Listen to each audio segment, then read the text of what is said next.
सुप्रभात मेरे प्यारे छात्रों। ZB Zakaria English high school online education में आप लोगों का हार्दिक स्वागत है। बच्चों, आज हम कक्षा 7वीं का पाठ क्रमांक 8 जन्मदिन प्रेम स्वरूप श्रीवास्तव जी लिखित इस पाठ को हम आज पढ़ने वाले हैं। बच्चों, जन्मदिन हर एक के जीवन में खुशियाँ लाता है।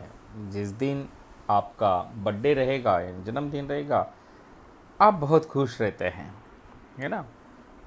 लेकिन ये अनोखा जन्मदिन किस प्रकार की सीख देता है, इसके ऊपर प्रेम स्वरूप श्रीवास्तव जी ने अपना लक्ष्य आकर्षित किया है और ये नाट्यात्मक पाठ जो है आप लोगों के सम्मुख रखा है ताकि हमें इस पाठ से कुछ सीख मिले। पाठ पढ़ने के पहले हम प्रेम स्वरूप श्रीवास्तव जी के बारे में थोड़ी जानकारी हासिल करेंगे। इनका जन्म 11 मार्च 1929 को जौनपुर खरौना में हुआ था। इनकी विविध बाल कहानियाँ, बाल नाटक, लेख, रूपक आदि रचनाएं प्रसिद्ध हैं।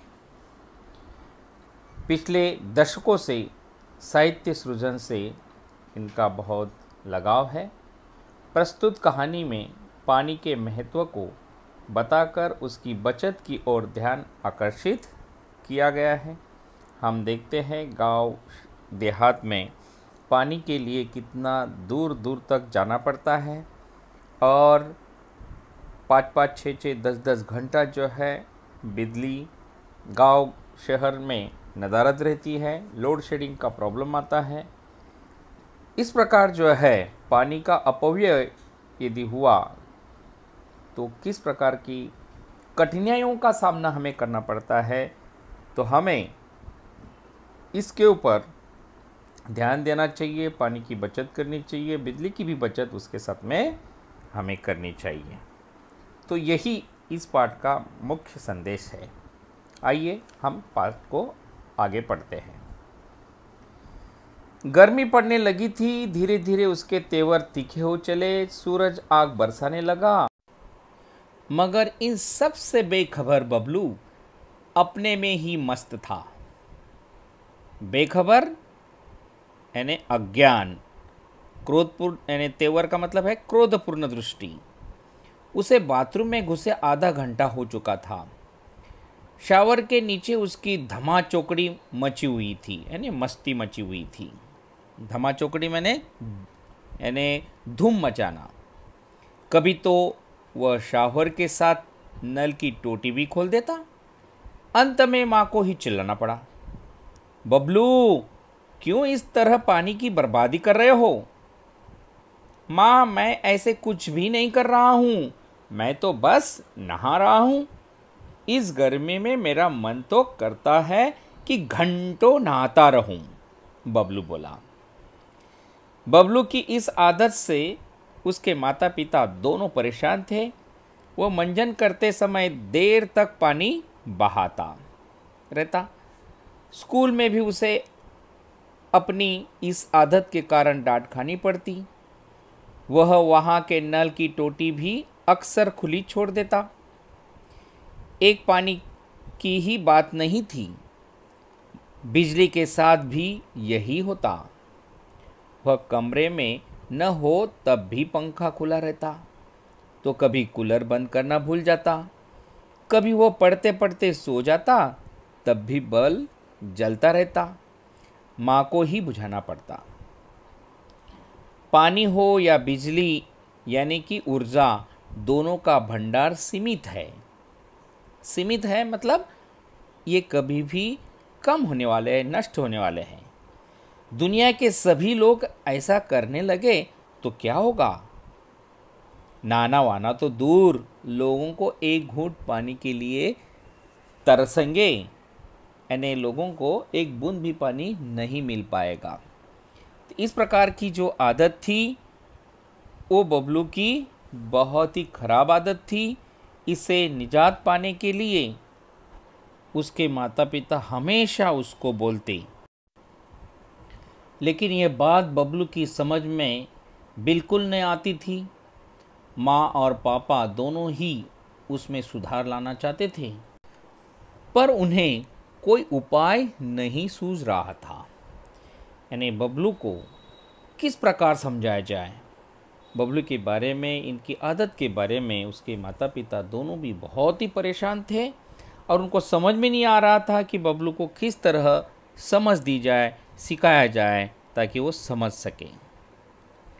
उस दिन शीला मौसी की बेटी पूजा का जन्मदिन था। उन्होंने सबको खाने पर बुलाया था।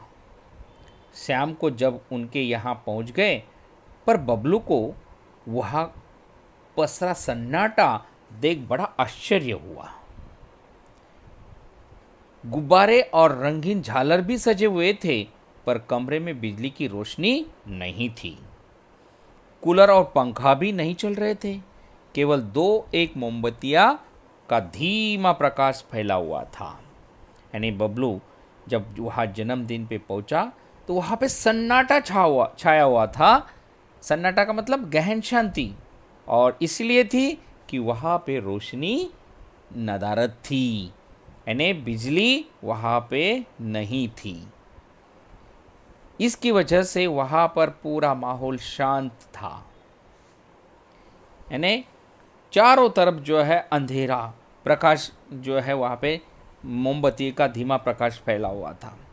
शीला मौसी ने बताया, गर्मी बढ़ जाने से बाहर तमाम जगहों पर बिजली का भार बढ़ गया है, इसलिए कंपनी ने अपने यहाँ भी आज से कटौती शुरू कर दी है, यानी लोड शेडिंग स्टार्ट कर दी है।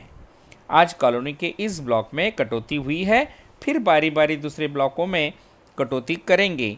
इससे क्या, हम पूजा का जन्मदिन तो हंसी खुशी मना ही लेंगे।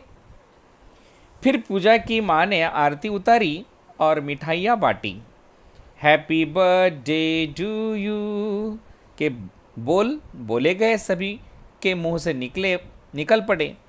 धमा चौकड़ी के बीच बच्चों ने गुब्बारे फोड़े। सभी गुब्बारे और टॉफियों पर टूट पड़े। कुछ देर के लिए सब गर्मी की परेशानी भी बच्चे भूल गए। यानी सब चीज़ दिखने लगी तो गर्मी जो है बच्चे भूल चुके थे। कुछ देर बाद शीला मौसी बोली, अच्छा बच्चों, अब धमा चौकड़ी बंद करो, सबका खाना लग गया है, आओ जल्दी करो। सब खाने की मेज पर पहुंच गए। इस बीच बबलू को बहुत जोर से प्यास लग गई, मगर शायद पानी न होने से भी गिलास सबके आधे ही भरे हुए थे। बबलू एक घूंट में ही सारा पानी गटक गया, पर उससे उसकी प्यास नहीं बुझी। फिर भी वो खाने में जुट गया। 2-4 कौर, यानी कौर मतलब निवाला, भीतर जानते ही उसकी प्यास और भड़क उठी। वह प्यास से बेचैन हो उठा। गर्मी अलग परेशान कर रही थी। वो पानी पानी चिल्ला रहा था, लेकिन पानी का जग खाली पड़ा हुआ था। शीला मौसी मुंह बनाकर बोली, क्या बताऊं बेटे, इस ब्लॉक की पानी की टंकी की सफाई हो रही है। कोई बात नहीं बच्चों, अच्छा बुरा तो होता ही रहता है। तुम लोग खाना खाओ। अड़ोस पड़ोस में देखते हैं कि कहीं ना कहीं से पानी मिल ही जाएगा।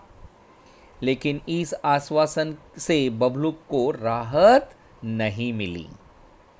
यानी आंटी ने जो है, शीला आंटी ने जो कहा उससे बबलू को राहत नहीं मिली। राहत का मतलब होता है आराम, क्योंकि बबलू पूरी तरह से जो है प्यासा हो चुका था और उसको पानी नहीं मिल रहा था।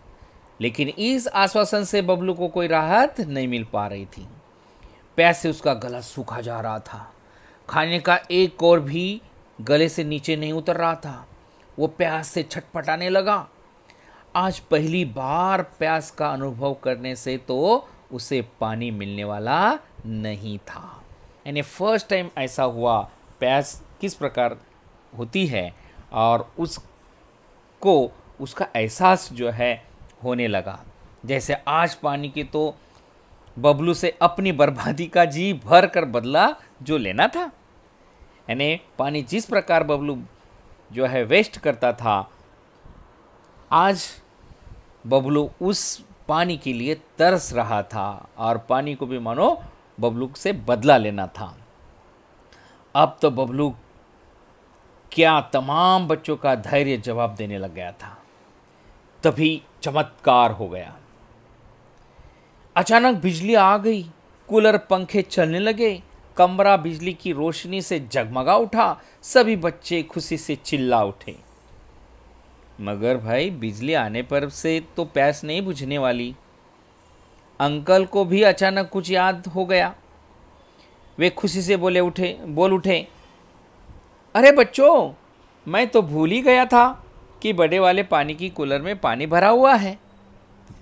अगले ही पल वहाँ दृश्य बदल गया। कमरा ठंडी हवा से भर उठा। बच्चे सब ठंडे पानी के साथ चटपटे भोजन का स्वाद लेने लगे। बबलू की तो बाँछें खिल उठी। चलने से पहले शीला मौसी और माँ एक दूसरे को देख कुछ मुस्कुराए। इस मुस्कुराहट के पीछे छिपा रहस्य बबलू नहीं समझ पाया। रहस्य यानी सीक्रेट, यानी यहाँ पर बच्चों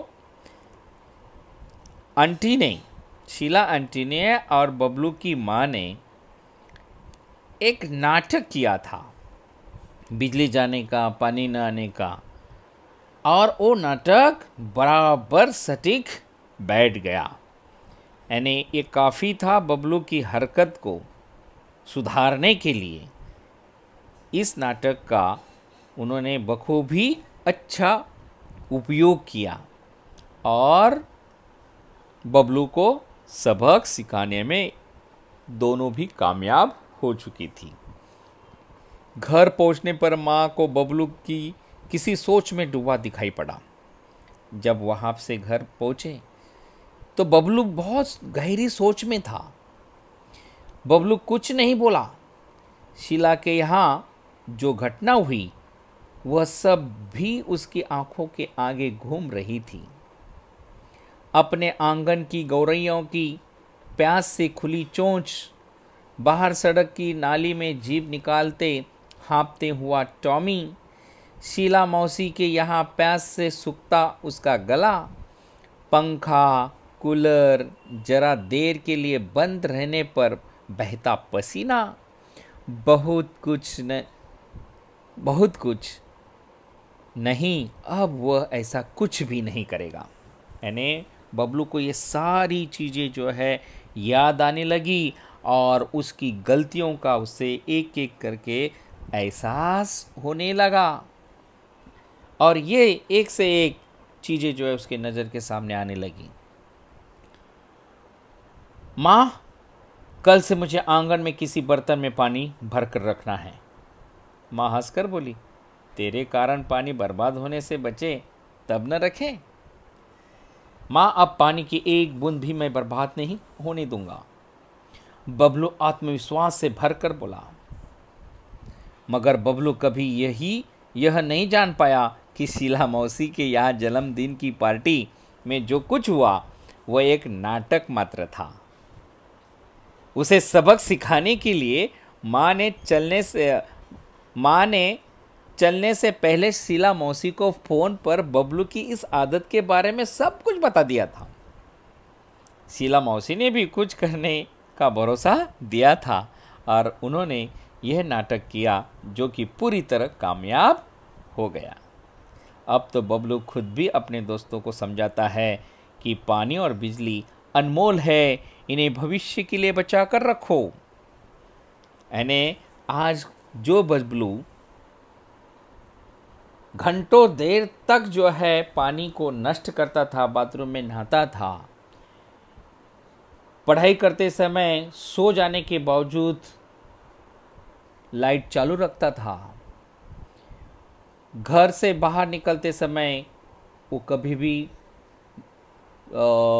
फैन का बटन स्विच ऑफ नहीं करता था, आज उस बबलू को ऐसी सबक सिखाई, पानी का महत्व ऐसा नाटकीय रूपांतर करके सिखाया गया, वाकई उसके ऊपर असरदार हुआ। और बबलू की अक्ल जो है ठिकाने पे आ गई और बबलू अब लोगों को प्रवचन देने लग गया कि भाई पानी और बिजली अनमोल है, इसका कोई मोल नहीं हो सकता, इन्हें फ्यूचर्स के लिए, इन्हें भविष्य के लिए बचा कर रखो, है ना। ये बहुत बड़ा परिवर्तन बबलू के सोच में आया, बबलू के व्यवहार में आया।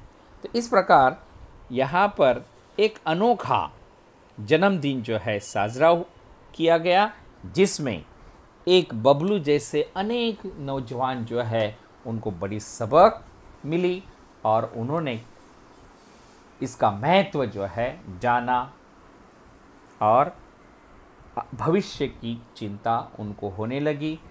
पानी हमारे लिए कितना महत्वपूर्ण है, जल ही जीवन है, जीवन ही जल है ना। पानी है तो संसार है, जीव है। तो इस प्रकार जो है यहाँ पर जन्मदिन, ये प्रेम स्वरूप श्रीवास्तव जी का पाठ समाप्त हुआ। ठीक है बच्चों, तो भविष्य में आप भी पानी की बचत करिए, पेपर की बचत करिए, पेड़ों को वेस्ट मत करने दीजिए, किसी को काटने मत दीजिए और बिजली की अवश्य बचत करनी चाहिए। ठीक है बच्चों, धन्यवाद।